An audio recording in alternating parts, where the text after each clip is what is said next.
Ayos fam, dito na naman tayo sa downtown Cebu. Actually, kung di ako nagkakamali, sa Coron to. Coron area ng Cebu. Di ko talaga kabisado yung Cebu. Kaya kung may nanonood sa inyo dyan na medyo kabisado yung Cebu at nagkamali ako, correct mo na lang ako dyan sa comment. Yan, we're riding the traffic. Katatapos lang namin sa... Hindi ko pasensya na fam, hindi ko na videohan yung pagbili namin ng mga kung ano man, mga plato, kung ano man kailangan namin doon sa, syempre, sa unit namin. Kasi medyo hassle na. Ngayon, maghahanap kami ng pwedeng mapalitan ng mga ukay-ukay. Di naman namin kabisado dito. Kaya, yan, ikot-ikot tayo. Yan.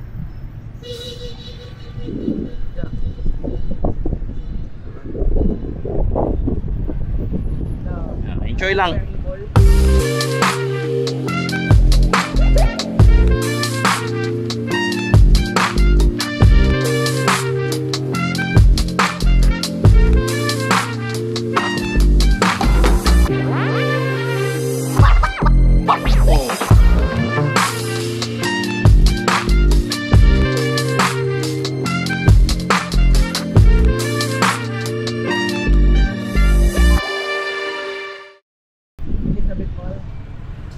E-mall. E-mall na yan. Yan.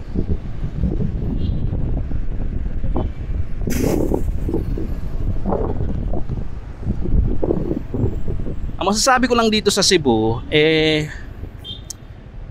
di ko alam kung nabanggit ko kanina, parang nabanggit ko yata, pero just in case na-miss nyo, masasabi ko dito, hindi siya masyadong crowded compared sa Manila.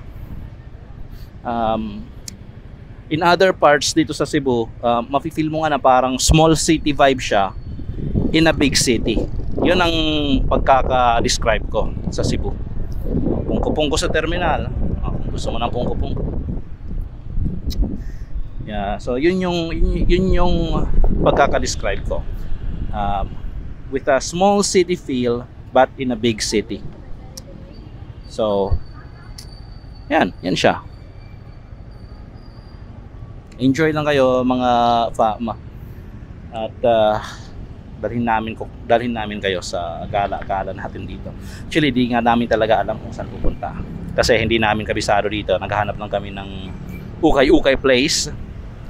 At syempre, dito kami sa Coron area. Ang gusto talaga namin puntahan ay Scarbon. Kasi doon daw yung marami. Hindi namin alam kung saan yun. Kaya re-rely lang kami sa Google Maps. Anyways, salita ako ng salita. Enjoy nyo yung view. Napansin ko lang, fam, is kung mahilig ka sa pagmumotor-motor at dyan ka nakatira sa Metro Manila, siguro mas mai-enjoy nyo ito dito. Sabi ng kapatid ko, kasi nagmumotor-motor din siya dun sa sa Metro Manila. Pero nang pumunta siya dito, mas maganda yung anong tawag doon, yung vibe, di ba? Mas maganda yung vibe. Di ko naman malalaman kasi wala naman akong motor, pero sa pagsasakay-sakay ko lang dito sa motor, kasi siya parang nagmumotor ka lang sa isang maliit na syudad. Pero hindi, kasi malaking syudad itong Cebu. Pero guess mo yun, ibig kong sabihin. Kung hindi, pagpasensyahan nyo na. Sige, tuloy tayo sa gala natin.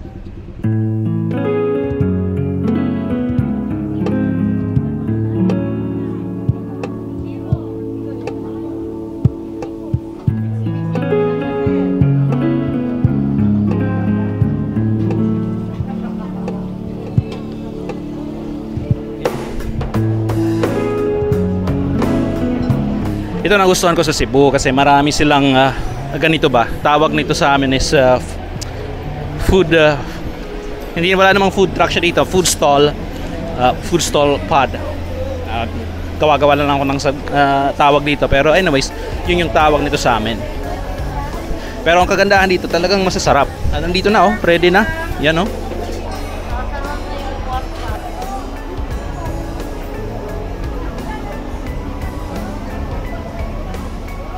Ayos. May seafood pa.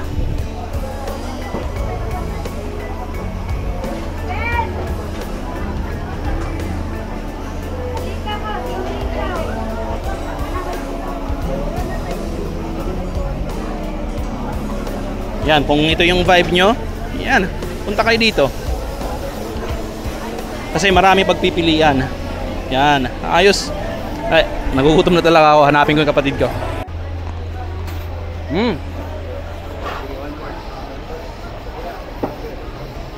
Order one board lang. Ayos guys, nahanap namin to. Lechon Cebu, parang sinet up sila for failure kasi tinago sila. Nasa likod talaga sila oh. Flip yung camera. Yan. Parang nilagay sila sa likod talaga. Pero masarap yung lechon. It's savory and flavorful. Napa-English tuloy tayo. Yun lang yung one board. Ay, sabi na ako. Crispy pa ang balat. So ito yung prices nila oh.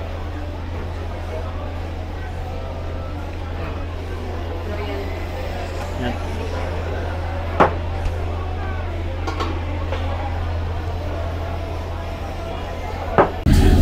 Ayos. Ito na, nakuha na namin yung lechon. Tapos yung rice dito, puso ang tawag. Yan. Heart shape. Heart shape. Medyo mahirap magkumain ng naka-record kaya bibilisan ko na lang. Alright, first bite.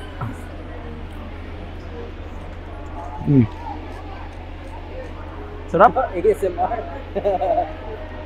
Iba talaga yung lechon dito sa Cebu. Ano siya, parang flavorful siya. Hindi siya matabang.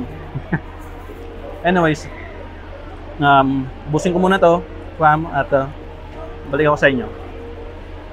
Ayos. Solve.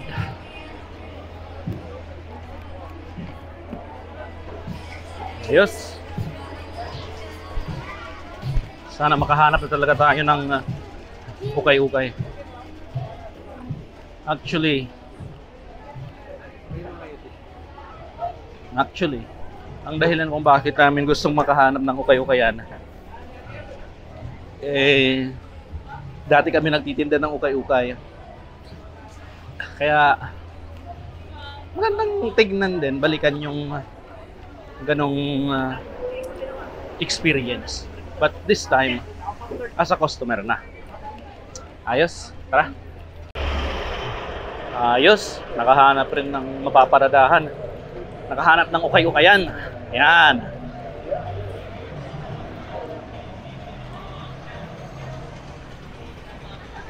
You know? Oh. Ayan.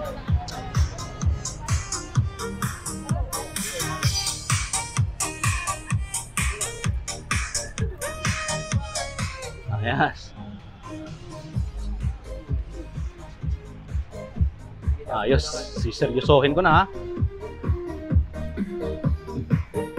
Kaya lang may lakas ng music. Dali, patayin ko kasi lakas ng music.